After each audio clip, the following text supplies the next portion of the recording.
When Franklin Delano Roosevelt became president of the United States, the metric he chose to use for fixing the Great Depression was what could he accomplish in his first 100 days.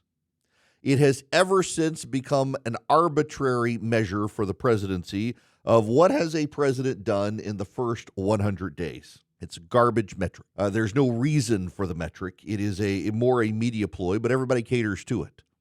The president himself has done a series of interviews about it.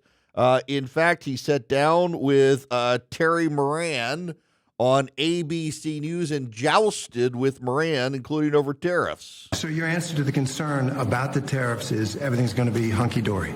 Everything's going to be just fine. It wouldn't have been if I didn't do this. I had a choice. I could leave it, have a nice, easy time, but I think ultimately you would have had an implosion. Our country had inflation that was worse than they've ever had it before. You don't mention that. Why don't you mention that? We had the worst inflation probably in the history of our country. People say 48 years. Probably in the history of our country, we had the worst inflation. And people were dying over the inflation. You know that. Now the grocery prices are coming down. The energy prices are coming down. Gasoline's coming down. It's all heading in the right direction. Now, he's right. Egg prices are down. Gas is down. Gas, though, being down is actually kind of a warning sign for the economy. We'll get into the economic numbers later. But fact is, this president, in his 100 days, he hit the road, went to Michigan. He's doing interviews with the Atlantic. Yes, that Jeffrey Goldberg from the Atlantic on the Signal chat. Terry Moran, I believe I heard Meet the Press. He's doing interviews. He's doing a lot of interviews. Way more than Joe Biden did. You know, for all of the belly aching about Donald Trump, he doesn't have to do the interviews. There's a dirty little secret in this administration. You talk to the conservative publications in Washington, D.C., they're all very frustrated because the Trump administration, Donald Trump himself, spends way more time with mainstream media publications. Yes, it's true. They've given new media outlets and conservative outlets space in the briefing room, but they give all their scoops to the New York Times and ABC News and the Wall Street Journal. All of the major mainstream publications benefit from Donald Trump because Donald Trump is old school and he favors those old school mainstream media publications. The Daily Caller, the Daily Wire, the Daily Signal, the Daily whatever on the right, the Washington Examiner, the Washington Times.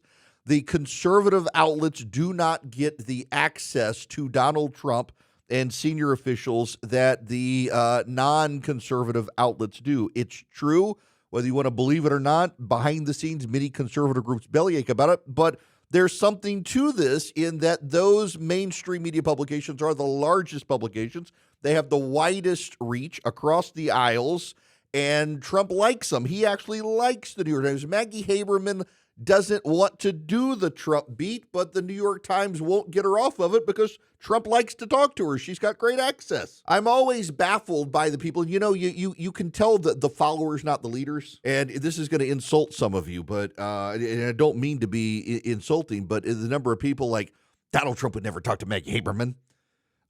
Dude, you have no idea how much Donald Trump talks to Maggie Haberman and the other reporters at the New York Times and the Washington Post and the Wall Street Journal, and how often he interacts with people at CNN.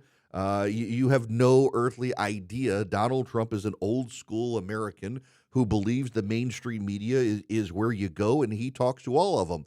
And so you get all these scoops and behind-the-scenes stuff on senior administration officials say, well, I'm not going to believe that unless Donald Trump says it himself. It was probably Donald Trump who said it to the press outlet. You can listen. You can deny it all you want. You don't have to believe me. But I'm telling you the truth. And he's given extraordinary access to him, way more access than Joe Biden. What's so funny about it is they still hate his guts. They don't like him. They don't give him a fair hearing. And still, he treats them better than Joe Biden ever treated them. He gives them more access than Joe Biden ever gave them. And he's giving them a lot for his first 100 days, which is honestly a crap metric. The fact of the matter is Donald Trump still has 1,361 days left in office. And Donald Trump, if you talk to his administration, if you talk to him, if you talk to his advisors, they are specifically playing for 2 years, not 100 days. The 2-year mark is going to be far more relevant to Donald Trump than this metric of 100 days. Why? Because the Trump administration's team, the working assumption is the Democrats take back the House of Representatives in 2027, and anything they can get through Congress grinds to a halt. So they want to do their tax reform package. They want to do as much undoing of the Biden administration as they can legislatively. They've got immigration fixes they want to be able to work for. They're going to make a big play of reconciliation this year and next year to do two big, beautiful reconciliation bills, to do tax cuts and the like. And they got to get it all done before the Democrats take back. Yes, Donald Trump's got 3+ years in office, 1,361 days, but everything turns to impeachment as soon as the Democrats take back Congress. And the idea that you've got to rush and get as much stuff done, I mean, they're already complaining that he's doing too much. You got the Democrats out there saying, this is just too much. This is authoritarian. This is tyranny. We've had 100 days of fascism in the United States. And yet they're allowed to say it. If there was as much Nazism, fascism, authoritarianism, and totalitarianism as the Democrats claimed, there would be a lot of people in cement shoes at the bottom of the Potomac right now.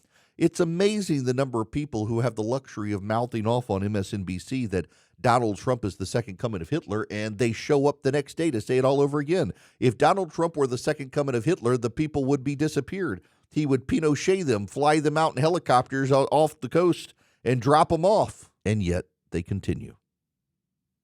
The measure of Donald Trump's lack of totalitarianism is how many people on television talk about him being a fascist and come back the next day for more. But what has he done? Doge has not done as much as it thought it could do.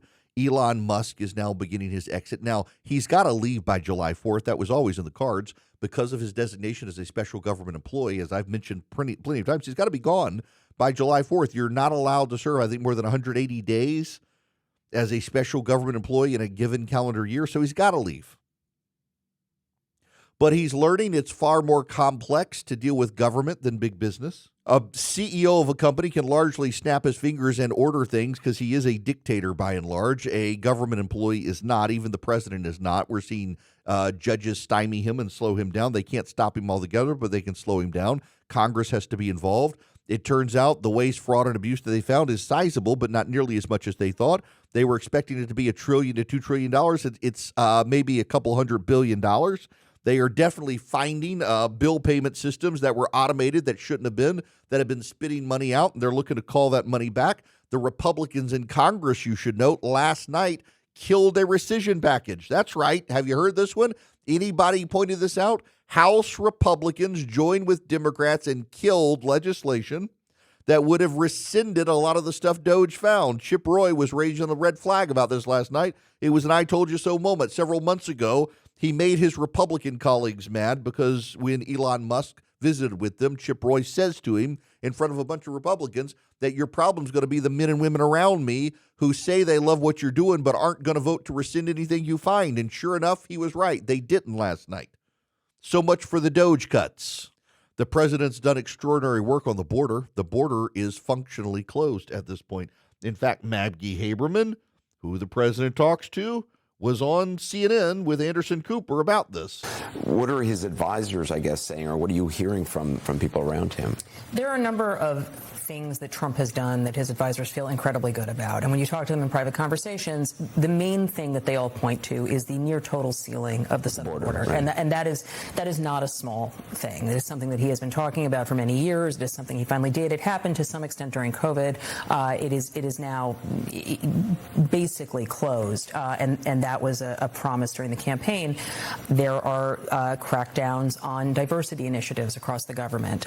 He has taken on colleges and universities that have been Republican targets for several years now over anti-Israel protests. And so on those metrics, they feel very good. But what he is doing on trade is clearly not going very well. No one can on the same day articulate what exactly the goal of this trade policy is, what they are looking for. You have the president saying that he has spoken to President Xi Jinping, which it seems to be a call that nobody else can attest to. They keep promising deals. You won't have actual deals. You will have frameworks for deals. And you are seeing consumer confidence dropping and confidence in the U.S. brand dropping. And look, she's right on the tariff issue, and it doesn't appear that the president has had the conversations that he has said he had with Xi Jinping. But she's right on the border. Within 100 days, we've seen illegal immigration fall off as the top issue of Americans. Americans, it turns out, are no longer concerned about illegal immigration, and they don't have to be because Donald Trump is taking care of it. But the 100-day metric is a garbage metric. Donald Trump fixed the border day one. I mean, within 20 days of the president being president, the border was virtually closed. So why don't we do a 20-day metric instead of a 100-day metric? I just, listen, yesterday was actually the 100 days, and a lot of people, some radio stations like, well, why didn't you focus on this? Because it's a garbage metric.